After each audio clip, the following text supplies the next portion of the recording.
Brothers in Arms, Chapter 6. Mazika grabbed Vaison's arm and yanked him away from where Makuta Tridax and Toadduck were fighting. "Come on, you fool," the Matoran said. "You want to get killed?" "Well," Vaison said, as if he were seriously debating the question. "Anyway, I want to see the end." "Trust me, there will be plenty of endings to see," Mazika said, with some bitterness in his voice. "Everything ends eventually. And sometimes you're not sure why."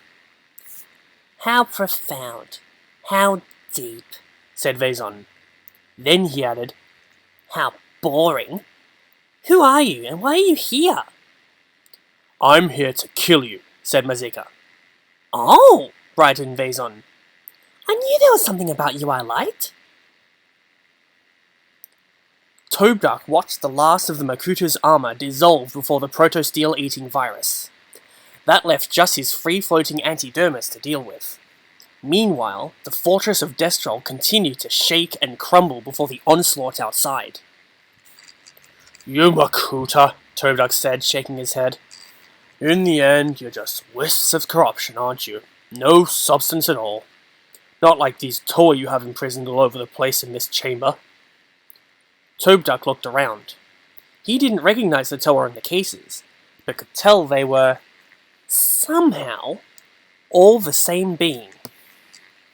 "Someone's been tampering with things best left alone," he said, in a vaguely sinister sing-song voice. "I've heard enough Turaga tales to know what that leads to." The antidermis floating in the middle of the room turned a darker shade of black and green. Toadduck had no doubt the Makuta was trying to mentally attack him, or perhaps even telepathically beg for his life. But with his mental shields up, nothing was getting through. That was okay though. He hated to hear a grown gas cloud cry. "I can guess what you're thinking," Toadduck said. "With all these Toa here, no one would dare destroy Destrol. No one would risk the damage to all those other realities. No one would sacrifice all these lives." Toadduck smiled and pulled out a nasty-looking staff. Its shaft was inscribed with Matoran symbols, and its head was carved in the shape of a doom serpent's head. "Well, let me tell you something. I used to live on an island to the east of here. Just a simple place where a few of us tried to get by day to day. We had a little Rahi trouble now and then, nothing too serious. That is, until the day a Makuta showed up. He had a little experiment he wanted to do. He mixed a little of this, a little of that, and before you knew it, he had a great big spider. And then a lot more. But that wasn't enough. He had to see what they could do. So he unleashed them on our village. It was over in minutes. When they were done, the Makuta renamed the island Viserak in honor of their pets." Toadduck shuddered a little from the memory. "I made it off the island. A few others did too, and got to Ninra, and from there to Stout. By the time we made it there, the horror of all had seen had changed me. When my new friends took me in, they named me Toadduck, which I hear means survivor. Their idea of a joke, I guess." Toadduck's eyes gleamed with a mixture of rage and madness. "'Cause, you see, I didn't survive! I don't even know who I used to be! I'm not who I was, and I'm not what the Order wanted to make me! I am no one!" A beam of white-hot energy lands from Toadduck's staff. It struck the antidermis in mid-air, incinerating it in a matter of moments. Toadduck didn't turn the weapon off until every last particle was gone. "Impressive," said Mazika from the doorway. Toadduck shrugged. "It passes the time. Where's the other one? He's a loose Rahi, needs to be contained." "He's dead," Mazika lied. He had no idea who Vaison was, but had no reason to murder him either. He decided to let him take his chances with the army outside the gates, slim though those chances might be.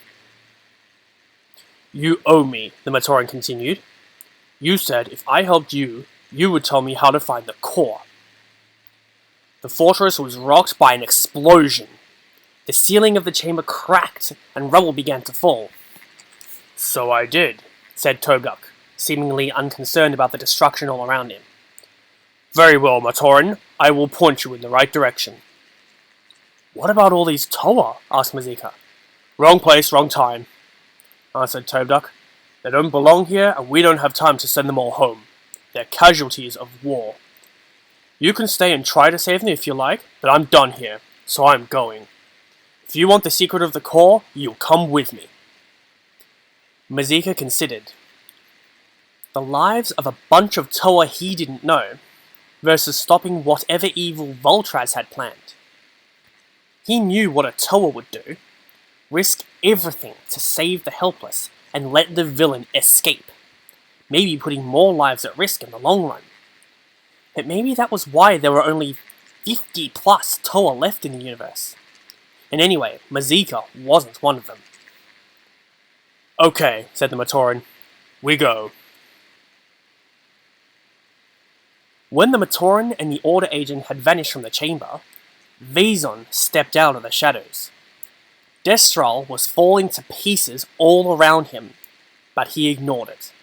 His eyes were on all those crystalline cases and the Toa sleeping inside.